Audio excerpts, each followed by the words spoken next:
you lease a property from a landlord, and then instead of renting that property out to people on long term or 6 months, 12 months at a time, you're going to go and put it on platforms such as Airbnb. First things first, what exactly is rental arbitrage or rent to rent? Well, imagine this. You lease a property from a landlord, and then instead of renting that property out to people on long term or 6 months, 12 months at a time, you're going to go and put it on platforms such as Airbnb, Booking.com, Vrbo, TripAdvisor, all these different types of platforms. And then you're going to be aiming to rent the properties out on a short-term basis. So you're going to be charging a nightly rent. Now, like any investment strategy, you're going to have your pros and your cons. On the bright side, you will be getting a higher return using short-term rentals than you would on long-term rentals normally. For example, on a long-term let, your profit would generally be somewhere around 200 to 300 per month. But on a short-term let, you're going to be getting anywhere between 500 and 1,000 per month. So straight away your profit is going to be higher. But some of the cons to it is going to be that it's a lot more demanding. You're dealing with multiple guests, you're dealing with cleaning, you're dealing with maintenance issues. Whereas a long-term let, yes, you do have maintenance issues and you do have stuff, but it's not as frequent as a short-term property. So obviously, like we just said, one of the pros are it's a higher return. So we've got a higher return.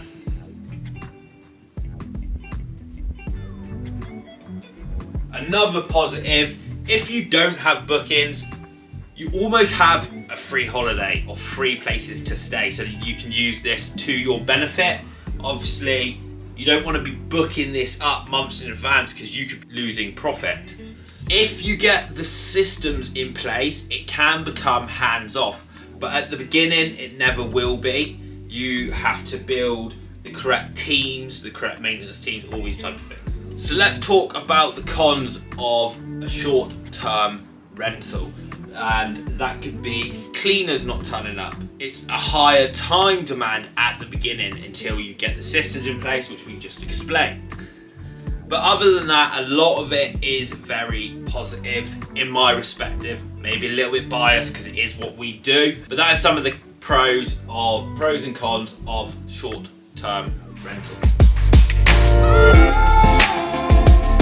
One of the main keys to rental arbitrage or rent to rent is the location. Think about it. If you're targeting tourists or business professionals, they want to be close to amenities and things to do, bus routes, public transport, all these different things, so it's easy to get around. Maybe the weekends, if they're working in the week, they can do stuff. There's restaurants, all these type of things. So make sure to research your area. Don't just go in, oh, that looks like a good property, we'll take that one. But then when it comes to it, no one's really visiting the area. And this can go right down to certain postcodes in your chosen city or your chosen tourist destination, wherever you decide to set up your business. Secondly, adding on to this, make sure to choose somewhere where you can offer a unique experience. For example, you could go around to local businesses. Maybe you're on the coast and there's a company that offers surf lessons. You could then bring this in and work with that business to generate yourself some extra cash flow, and then you're helping that business create cash flow for themselves as well, so it's a win-win. So let's talk about your market research. This is a big point in making your decision. So you want to be going on sites like AirDNA or Beyond Pricing, and then looking at the occupancy rates in that postcode, what the average nightly rate is for that type of property. Are you going to be going for a more luxury, a mid-scale, or have you got a property that you can rent out at £44 a night and the numbers work, but it's more of a low-end, budget-friendly accommodation? Also, along with this, you don't want to just rely on AirDNA or beyond pricing. You want to go onto Airbnb, Booking.com, Verbo, all these different sites, and have a look at how much the other properties are booking out. Go and look at their calendars. Does it look like they're blocked out?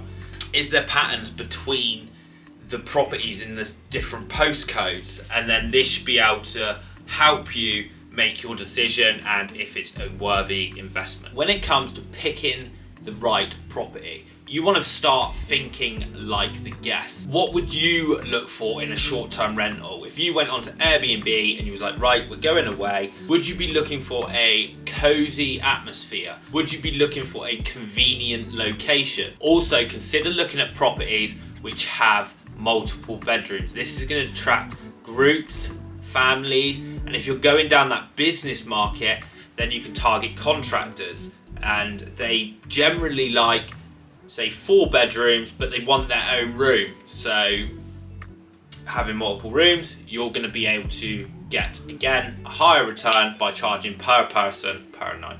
But hold your horses before you start going out and looking for properties. You have to make sure you know the legal side within your area. I'm not talking, you don't have to go and sit and read all these legal books and get right clued up with everything, but what you do have to do is know about the fire regulations and all the different things within your area that are put towards short-term rentals or holiday let rentals and these type of industry. For example, in October, they are bringing out new regulations around fire restrictions.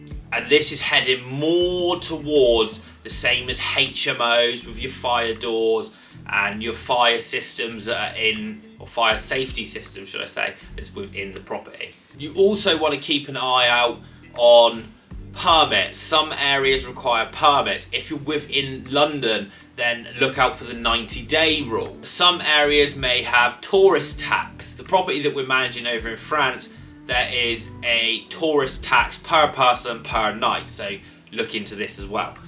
Ignoring these type of things can lead to fines, and they can lead to the property being shut down. So make sure you get clued up on this type of thing. There are some other things you want to consider. For example, management companies. Are you going to be managing yourself? Are you going to be having a company do it for you? How do you calculate the profits? How do you make sure you're going above and beyond for guests, like the check-in process, all these type of things. But what we do, we're going to put that all into another video. So like your systems, your softwares, how can you run it smoothly? That's going to be the next video to go up on Wednesday next week. Once again, thanks for watching, and we'll be back with more content like this. Make sure to drop a comment with anything that you want. We'll see you in the next video.